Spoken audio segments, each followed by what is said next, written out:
रमेश जी और सावित्री जी अपनी जिंदगी में बेहद संतुष्ट थे। उनका एक बेटा था राघव और एक बेटी थी नियति। रमेश जी हमेशा कहते थे, बच्चे चाहें बेटा हो या बेटी, माता पिता की दो आंखें होते हैं। नियति की शादी उन्होंने 10 साल पहले सुमित नाम के एक लड़के से बहुत धूमधाम से की थी। शादी के वक्त ही रमेश जी ने अपनी पुश्तैनी ज़मीन बेचकर नियति को शहर में एक आलीशान फ्लैट और ढेर सारा सोना उपहार में दिया था, ताकि उनकी बेटी हमेशा खुश रहे। पीछे बचा था उनका छोटा सा पुराना मकान, जिसमें रमेश जी, सावित्री जी, राघव और उसकी पत्नी स्वाति रहते थे। समय के साथ उस पुराने मकान की हालत जर्जर हो चुकी थी। राघव एक प्राइवेट नौकरी में था, जहां तनख्वाह तो ठीक थी, लेकिन इतनी बचत नहीं थी कि वह नया घर खरीद सके। रमेश जी ने अपनी ज़िंदगी भर की ग्रेच्युटी और पीएफ के पैसों को संभाल कर रखा था। उनका सपना था कि रिटायरमेंट के बाद वह इस पुराने घर को बेचेंगे और अपनी सारी जमा पूंजी मिलाकर राघव के लिए एक बड़ा और आधुनिक 4 BHK फ्लैट खरीदेंगे, जहां पूरा परिवार और कभी नियति सुमित आए तो वे भी आराम से रह सके। रमेश जी ने एक अच्छे बिल्डर के प्रोजेक्ट में फ्लैट पसंद किया, उसका एग्रीमेंट करवाया और अपनी आधी जमा पूंजी एडवांस के रूप में दे दी। बाकी की रकम पुराना घर बेचकर 3 महीने के भीतर चुकानी थी। पूरा परिवार नए घर के सपने देख रहा था, लेकिन नियति को कुछ और ही मंजूर था। अभी एग्रीमेंट हुए 1 महीना ही बीता था कि रमेश जी को अचानक दिल का दौरा पड़ा और अस्पताल पहुंचने से पहले ही उन्होंने दम तोड़ दिया। पूरे परिवार पर दुखों का पहाड़ टूट पड़ा। सावित्री जी तो जैसे सुध बुध ही खो बैठी। 1 महीने तक राघव और स्वाति ने माँ को संभाला, लेकिन इसी बीच दामाद सुमित और बेटी नियति के दिमाग में एक शातिर चाल चल रही थी। सुमित स्वभाव से बेहद चालाक और पैसों का भूखा था। उसे पता था कि ससुर जी ने आधा पैसा बैंक में छोड़ रखा है और पुराना घर बिकने वाला है। उसने नियति के कान भरने शुरू किए। देखो नियति, तुम्हारे पापा तो चले गए, अब अगर तुम्हारी माँ ने वह सारा पैसा नए घर की रजिस्ट्री में लगा दिया तो राघव और स्वाति ऐश करेंगे। तुम्हारी माँ के हाथ खाली हो जाएंगे। कल को अगर राघव ने उन्हें घर से निकाल दिया तो वह कहाँ जाएंगी?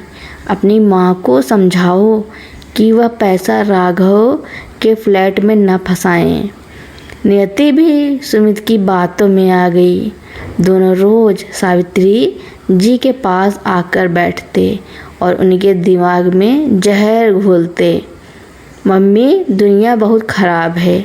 जब तक पापा थे, राघव और स्वाति आपकी इज्जत करते थे। अब आप अकेली हैं। अगर आपने बैंक के पैसे इस नए घर में लगा दिए तो आप पाई पाई को मोहताज हो जाएंगी। बेटा बहू आज के ज़माने में किसी के सगे नहीं होते। अपनी जमा पूंजी अपने पास रखिए। धीरे धीरे सावित्री जी के मन में राघव और स्वाति के प्रति अविश्वास की दीवार खड़ी होने लगी। उन्होंने बहू को हर सेवा में स्वार्थ दिखने लगा। एक दिन राघव ने माँ से कहा, मम्मी, बिल्डर का फ़ोन आया था। अगले हफ्ते हमें बचे हुए पैसे जमा करने हैं और पुराने घर की डील भी पक्की हो गई है। पापा के बैंक अकाउंट से पैसे निकालने के लिए आपके दस्तखत चाहिए। यह सुनते ही सावित्री जी भड़क गईं। उन्होंने साफ मना कर दिया, मैं एक पैसा नहीं दूंगी। तुम्हारे पापा थे तो बात अलग थी, अब मैं बुढ़ापे में खुद को कंगाल नहीं कर सकती। अगर तुम्हें बड़ा घर चाहिए तो अपनी कमाई से खरीदो या लोन लो।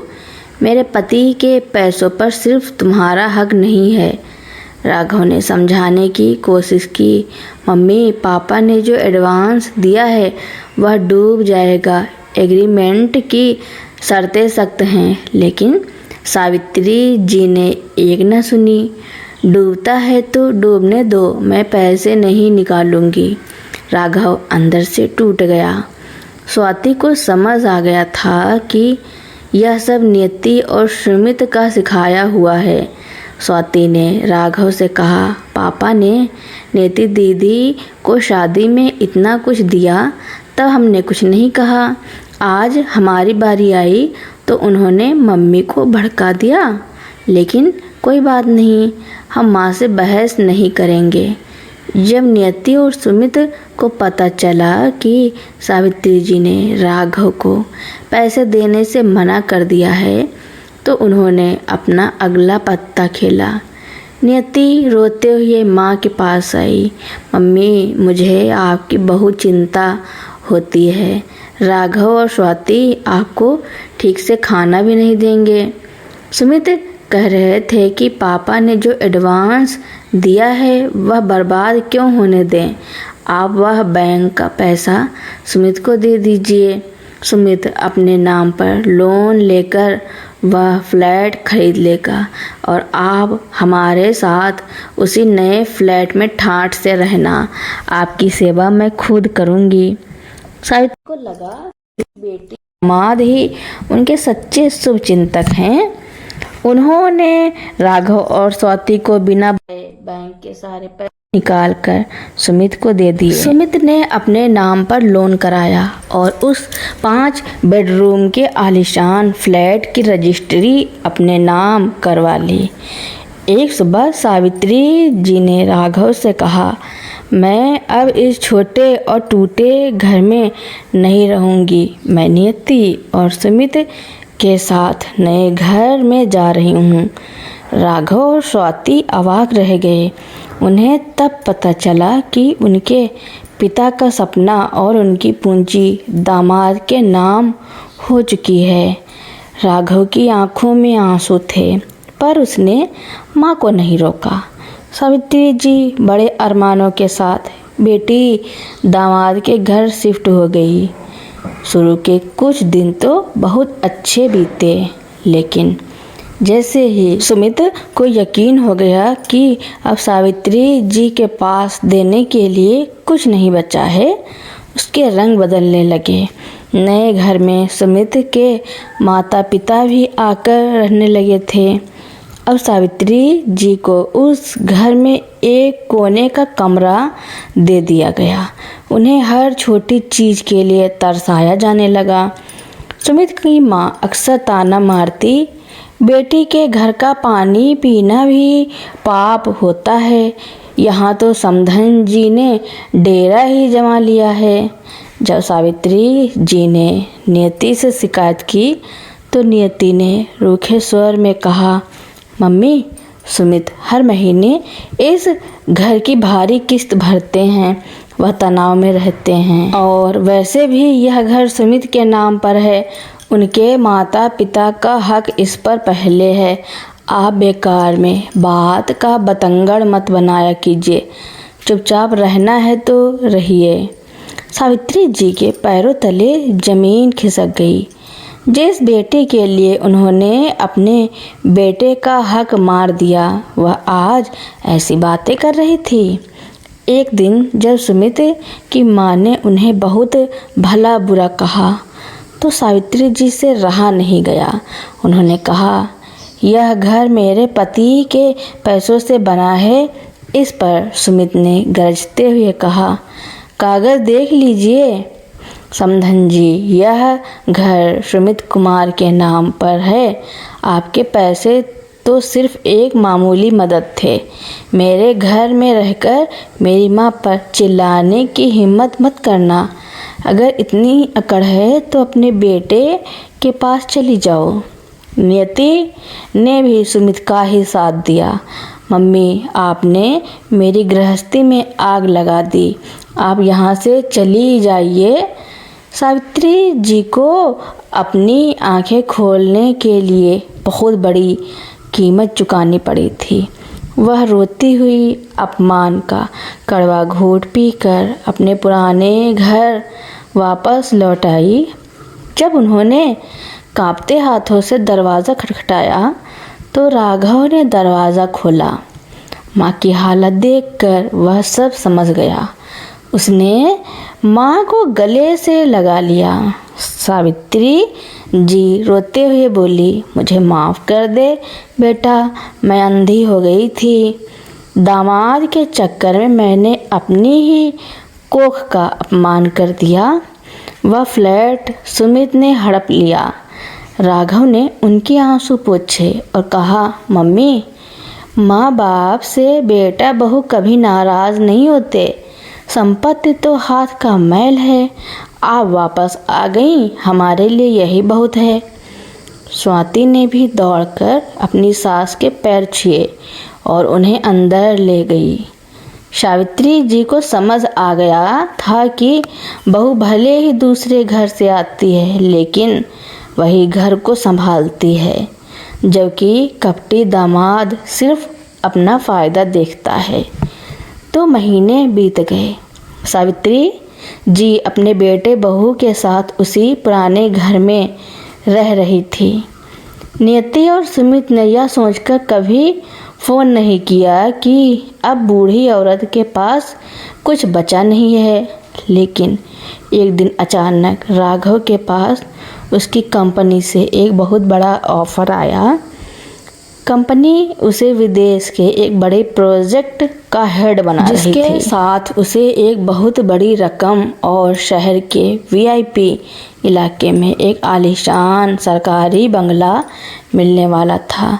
यह खबर सुनते ही पूरे घर में खुशी की लहर दौड़ गई। सावित्री जी ने भगवान का शुक्रिया अदा किया। कुछ दिनों बाद नियति को किसी रिश्तेदार से पता चला कि राघव अब बहुत अमीर हो चुका है और उसे एक बहुत बड़ा बंगला मिला है। सुमित के दिमाग में फिर से लालच जागा। उसने नियति से कहा, तुम्हारी माँ के पास अभी भी उनकी सोने से भरी ज्वेलरी बची है जो उन्होंने लाकर में रखी थी, और अब राघव भी अमीर हो गया है। हमें किसी तरह माँ को फिर से मनाना होगा ताकि वह जेवर हमें दे दे और हमारे फ्लैट का लोन चुकता हो जाए। नियति ने तुरंत सावित्री जी को फ़ोन लगाया। फ़ोन उठते ही नियति ने रोने का नाटक किया।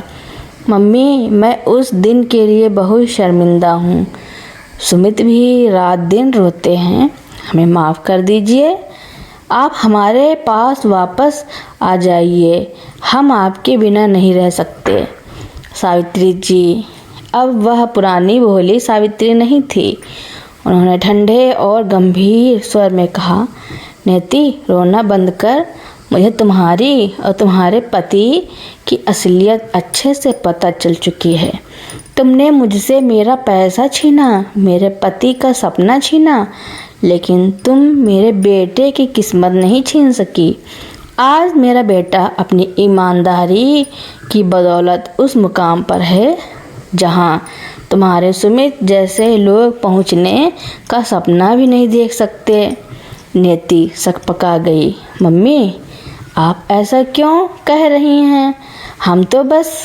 सावित्री जी ने बात काटते हुए कहा, सुनो नियति, जो जेवर मेरे पास बचे हैं वह अब मेरी बहू स्वाति के हैं, जिसने बिना किसी लालच के मुझे अपनाया। और रही बात उस फ्लैट की जो तुमने धोखे से लिया, तो याद रखना, छल से कमाया हुआ धन कभी फलता नहीं है। आज के बाद मुझे फ़ोन मत करना। सावित्री जी ने फ़ोन काट दिया।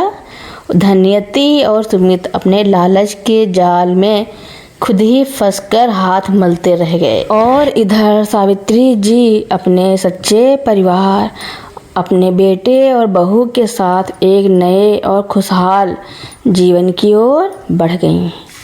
तो दोस्तों, मेरी कहानी सुनने के लिए आपका बहुत बहुत धन्यवाद। ऐसी ही नई नई कहानियाँ सुनने के लिए मेरे चैनल को लाइक, कमेंट, शेयर, सब्सक्राइब एवं बेल आइकन का बटन दबाना ना भूलना, ताकि मेरी नई नई कहानियाँ आप लोगों तक पहले ही पहुँचती रहें।